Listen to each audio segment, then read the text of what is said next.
Olá e sejam bem-vindos a mais um vídeo aqui do canal. E no vídeo de hoje é dia de falar sobre mais um dos filmes que contam no elenco o querido Tom Cruise no papel principal, Annabelle Wallis, e mais um filme genérico que talvez tente renovar uma franquia esquecida, porém já conhecida, aquela que você deve lembrar que também se chamava A Múmia, porém mas de 1999.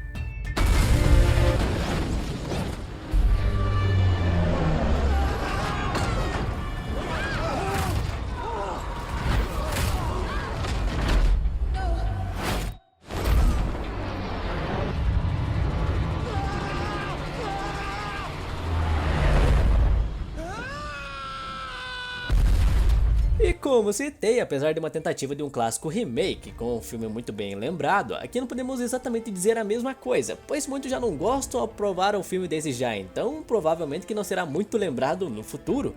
Mas até que o filme estrelado por Tom Cruise consegue fazer um trabalho muito bem feito e até mesmo nos traz uma aventura divertida, e lá com seus momentos engraçados e loucos ao mesmo tempo, e seus três principais atos.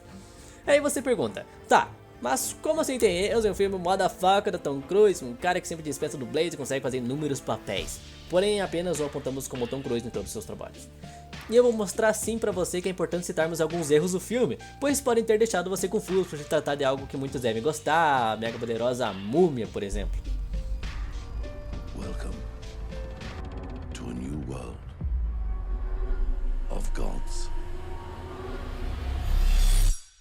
and monsters.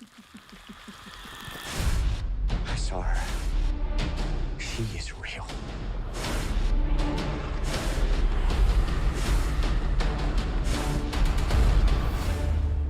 Please meet Princess Amunet. Primeiramente, para falar dos erros existentes do filme, teremos que ter um olhar e um conhecimento histórico para o filme de hoje, além de eu agir como professor de história para talvez me certificar que tal história tem coerência com a história verdadeira, ou se alguma coisa não bate como deveria, eu irei citar aqui. E para começarmos, toda essa brabeza começou lá atrás, quando Armanet achava que seria a herdeira de tudo, assumiria o lugar do faraó e poderia comandar o Egito todo. Mas ela esqueceu de falar essa parte para o poderoso lá, e o mesmo acabou tendo um filho com uma das mulheres, e ela percebeu que o que seria dela por direito, já era. E também percebeu que o poder não tinha de ser dado, mas sim tomado na base da força. O menino agora herdaria o destino dela. E Armanet compreendeu que o poder não era dado, tinha que ser tomado. Vai jurando vingança, ela decide abraçar o mal e aos 5 minutos é citado o deus Set, sendo referido como o deus da morte. Porém, como diria um professor de história ou entendedor da mitologia egípcia, Jurando vingança, ela decidiu abraçar o mal. Set, o deus da morte. Eles fizeram um pacto. o deus Seth ou Seth, se citado da maneira como o deus da morte, estaria provavelmente errado, já que se tratando de mitologia egípcia, o próprio Seth era mais conhecido como o deus do caos no máximo da violência. Ao contrário do deus Osíris, que aí sim seria mais correto dizer que era o deus da morte, já que ele presidiu o julgamento dos mortos e também era um dos deuses mais populares das dinastias. Um minuto depois, é citado que ela faz um pacto com as trevas, e a própria Armanet agora tinha se transformado em um monstro, e por consequência notamos todas aquelas escritas que aparecem em seu corpo.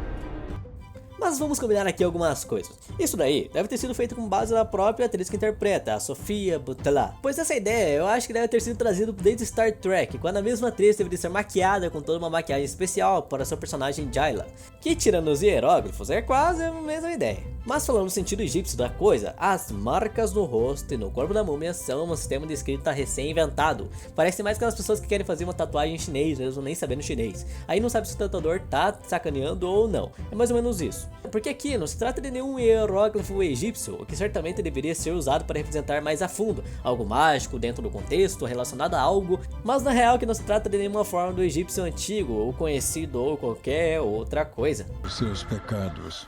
Armanet foi mumificada, viva.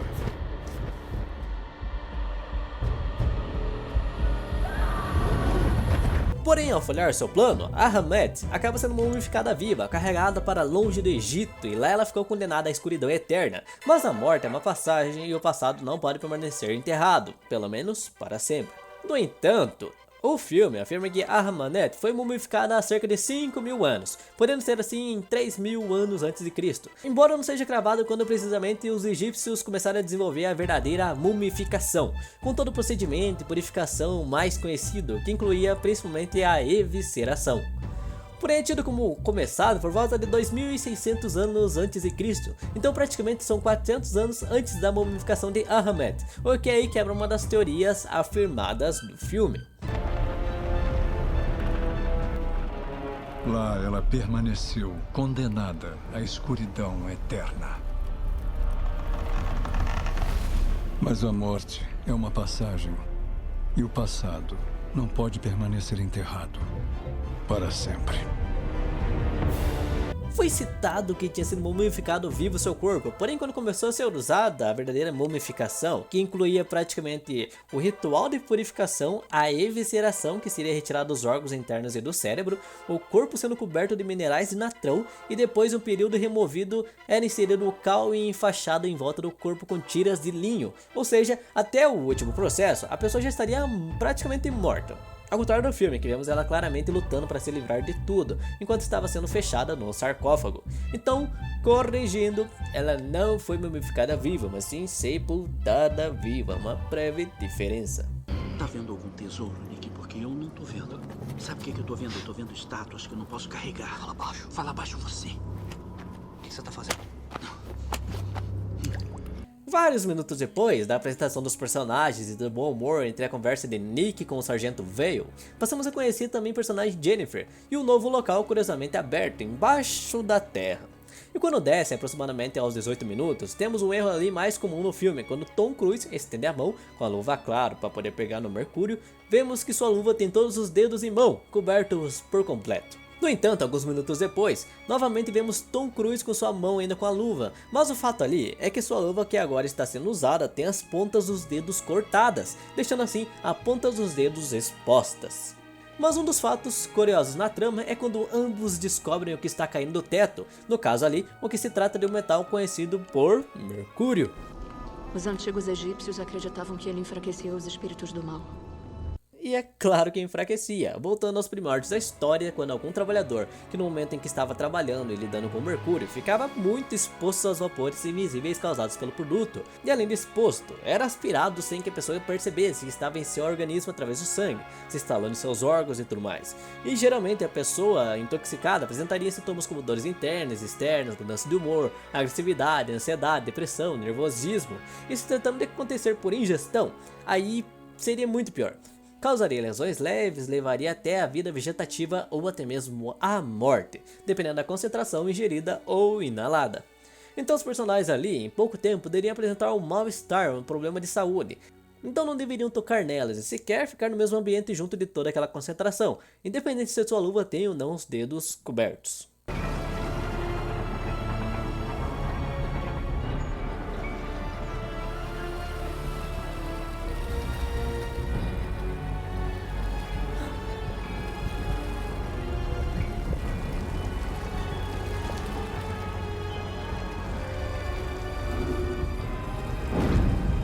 Partindo para os últimos detalhes, que podemos considerar talvez erros, um deles se trata da cena do ataque dos pássaros sobre o vidro do avião, pelo menos aos 30 minutos de filme. Durante ou até mesmo antes mesmo de começar aquela loucura dos pássaros, o piloto e o copiloto falam suas linhas principais de diálogo. O que está acontecendo? Volta pro assunto! Perdemos força nos dois motores. Sem radar, caindo para 12.000 pés, 280 frente. 12.000 pés? O que é praticamente impossível para que os pássaros alcancem, já que tem maior chance de acontecer um acidente quando o avião está prestes a decolar, ainda na pista de decolagem, por exemplo, ou quando está a alguns 1.000 metros de distância no ar. Aí sim seria possível, mas como se tratam de pássaros amaldiçoados, tudo faz mais sentido. O que não faria sentido seria o impacto que causaria a destruição e invasão dos pássaros no interior do avião, pois os para-brisas das aeronaves são construídos com plásticos de alto impacto e não de vidro, mas como se trata de pássaros amaldiçoados...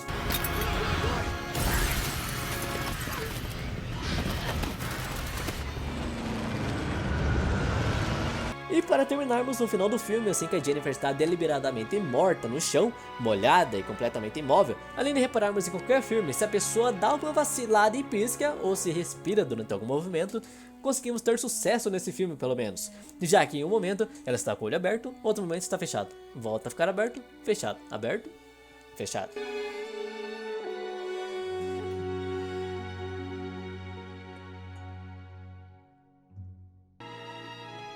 E quando ela está encharcada, podemos perceber outra coisa. Quando ela se vira para o túnel de onde os soldados estão chegando, ela está vestindo uma camiseta seca bem passada. E na outra cena, suas roupas estão molhadas novamente. E assim, prosseguem o caminho para a conclusão e término de mais um filme.